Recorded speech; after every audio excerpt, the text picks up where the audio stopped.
Subtle change in direction there from Ballyhoo with Don't Go Walking With My Heart, a nice one. And as mentioned earlier last week, Duran Duran.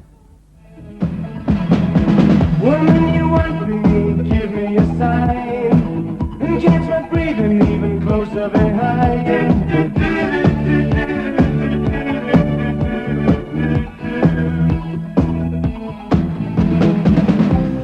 Touching the ground, I'm on the... A jolly good start to the interview that we promised last week with Duran Duran. We've got Simon Le Bon and Roger Taylor with us this evening. Hi. The other two Taylors don't seem to be here, nor is Mr. Rhodes. No, they're still in England while we've been having a great time here in South Africa. Okay, to get back to the music, or to dwell upon the music in terms of the videos that you get together, what I've always been impressed about as regards your music is the videos that you compile with the music. And it seems to be a new art form in Britain at the moment, or on the continent. What do you It have to is. say to It's that? a completely new industry, art form, medium. And I think for us it's very important because if you want to be really successful, you have to have something new to identify yourself with. Like Pink Floyd, they associated themselves with stereo. I mean, they were the first real stereo band. We're going to be the first real video band. I mean, we spend lots of money on it. We spend lots of time and energy. I think we're the first band to go on location, actually, to places like Sri Lanka.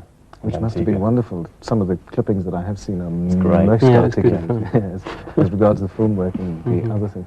As regards the music, did you consciously try and create a different sound, or was it just the music that you were producing at that time that happened to be different?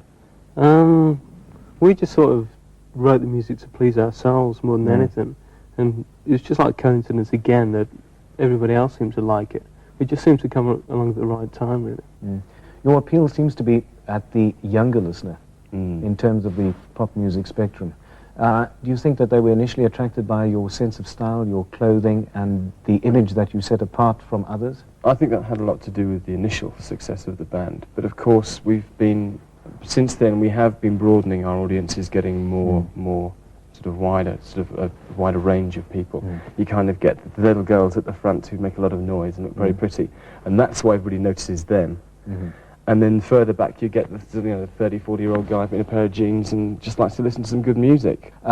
As regards the future, I've been listening to some of your music of late. It seems as if the new music movement, or the new romantic, to coin a cliche, which I don't like using, or any of these hackneyed phrases, it seems to be moving back to the R&B roots, in a sense.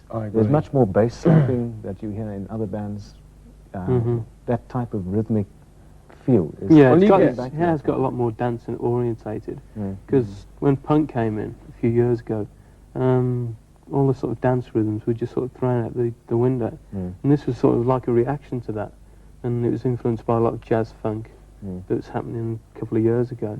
Which is nice, because perhaps that's where one's heart is as regards music, in a sense, but you have to portray it commercially. One last question just before we go. A lot of British bands are making inroads on the American market, such as yourselves. Haircut 100, Flock of Seagulls, things like that. Do you think the American market is ripe for that at the moment? I think they've been listening to the same old rubbish for far too long, and it's about time. I mean, they know it's about time for something new to come along, something new to listen to. They're bored. And there's going to be a big kind of explosion. As soon as the radio stations get interested and one goes, it's going to be like a stack of dominoes all going brrrr. Yeah, it's starting to happen already. Because the Human League got to #1 over there, which was probably the best #1 they've ever had. And Soft Kim Cell. Wilde is also making noises. Yeah, so they're starting to change now. Simon, Roger? There's lots of money there too. Oh yes, of course, there's an untapped market as far as that's concerned. Well, it is tapped, but I suppose British bands can even tap it better. Thanks very much for chatting to us, and all the best with your efforts. Bye-bye. Well, there you are, Roger Taylor and Simon Le Bon of Duran Duran, who currently in South Africa, who have in fact just left the country, and we're here on a promotional visit, and we chatted to them here at Pop Shop. Okay, let's have some music in the form of the